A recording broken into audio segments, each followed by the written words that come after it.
అంటే ఎలక్షన్ కూడా దగ్గరకు వస్తుంది, అందుకని చెబుతున్నా.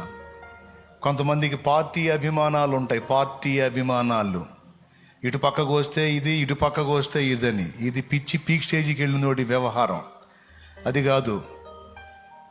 భూమి ఆకాశాలకు సృష్టికర్త అయిన దేవుని భక్తుడుగా, దేవుని సంబంధిగా, ఒక సత్క్రైస్తవుడిగా ఎవరికి నేను ఓట్ చేయాలి, ఎవరికి సపోర్ట్ చేయాలి, ఎవరు దేవుని మనసు కలిగి అందరినీ సమంగా పరిపాలించేటువంటి మనస్తత్వాలు కలిగి ఉన్నారు అనేది వివేచించుకొని ఒక క్రైస్తవుణ్ణి అనే స్పృహ కలిగి ఓటేయాలి.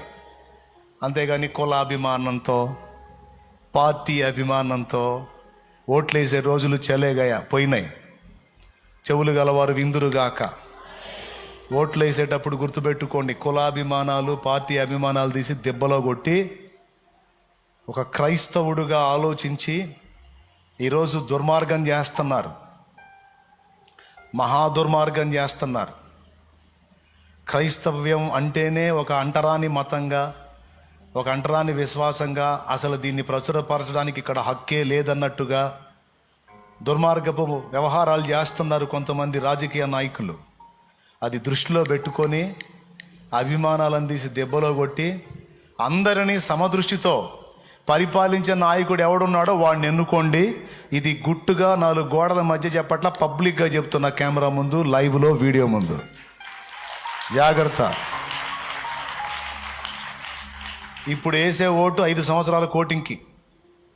నీ ఓటింగ్ 5 సంవత్సరాల కోటింగ్గా మారకుండా జాగ్రత్త పడు. దేవునికి స్తోత్రం. కొంతమంది అయితే డైరెక్ట్గా బయటపడ్డారు కూడా, మేము క్రైస్తవ వ్యతిరేకులమని. ఒక పార్టీ అయితే అచ్చంగా మణిపూర్లో దుర్మార్గాలే చేసింది. ఒక పార్టీ క్రైస్తవ స్త్రీలని నడి రోడ్డు మీద నగ్నంగా ఊరేగించింది. అచ్చంగా మతమే దానికి, ఆ మత విద్వేషాలు రెచ్చగొట్టడమే ఆ పార్టీకి.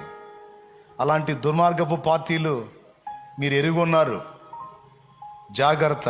ఒళ్ళు దగ్గర పెట్టుకొని, మైండ్ దగ్గర పెట్టుకొని, కులాభిమానాలు, పార్టీల అభిమానాలు పక్కన పెట్టి అందరినీ సమానంగా సమదృష్టితో పరిపాలించే నీతి గల నాయకుడు ఎవడున్నాడో వాడికి వేయండి ఓటు. ఇదే నా సలహా. రేపు సోమవారం కాక వచ్చే సోమవారం ఆలోచించి ఓట్లు వేయండి. దాని ఫలితం 5 ఏళ్ళు మళ్ళీ అనుభవిస్తాం మనం. నువ్వు మంచి అడుగు వేస్తే మంచి ఫలితం, చెడ్డ అడుగు వేస్తే చెడ్డ ఫలితం. దాని ఎఫెక్ట్ ఎన్నేళ్ళు? ఏమేమి గుర్తుపెట్టుకొని వేయాలి? మన కులపోడు అని వేయాలి. వెయ్యండి. అప్పుడు కులానికి వ్యక్తి అవుతావు, కానీ దేవుని బిడ్డవి గాజాలు. మరి ఏమని వేయాలి? మా చిన్నప్పటి నుంచి ఆ పార్టీ వేయలే, ఇప్పుడు కూడా అదే పార్టీలో ఉన్నావు, ఏసఐ పార్టీలో జారలేదు ఇంకా.